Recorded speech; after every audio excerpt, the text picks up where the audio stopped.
கோவையில் நடைபெறும் தேசிய அளவிலான கார் பந்தயத்தில் ஃபார்முலா ரேசிங் தர கார்களை இயக்கும் முதல் இந்திய பெண் வீராங்கனையான மீரா எர்டா பங்கேற்றுள்ளார். ஆண் போட்டியாளர்களுக்கு இணையாக திறமையை வெளிப்படுத்தி வருவதாக அந்த 16 வயது சிறுமிக்கு பாராட்டுகள் குவிந்து வருகின்றன.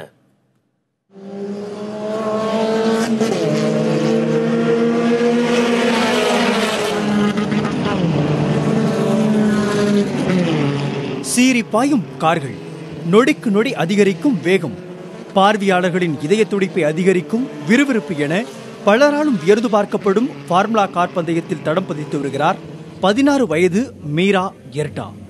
குஜராத் மாநிலம் வதேதராவைச் சேர்ந்த இவர் இந்திய அளவில் ஃபார்முலா கார் பந்தயத்தில் பங்கேற்கும் முதல் பெண் என்ற பெருமையும் பெற்றுள்ளார். கோவையில் நடைபெற்று வரும் தேசிய அளவிலான JK டயர்ஸ் கார் பந்தயத்தில் பங்கேற்றுள்ள இவர் சக ஆண் போட்டியாளர்களுக்கு இணையாக களத்தில் சீறி பாய்கிறார்.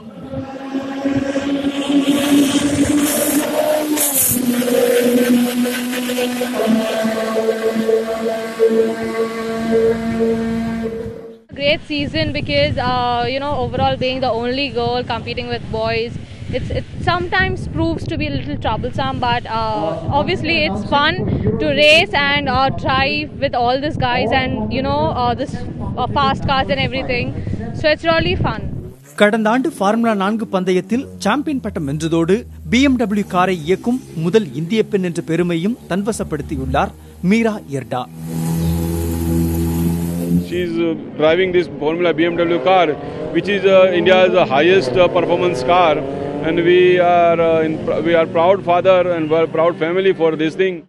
மலேசியா, சவுதி அரேபியாவில் நடைபெறும் ஃபார்முலா பந்தயங்களில் சாதிப்பதே தனது லட்சியம் என்று கூறும் மீரா எர்டா, பெண்கள் எவருக்கும் சளைத்தவர்கள் இல்லை என்பதை இந்த உலகத்திற்கு உணர்த்தி கொண்டே இருக்க வேண்டும் என கூறுகிறார் உறுதியாக.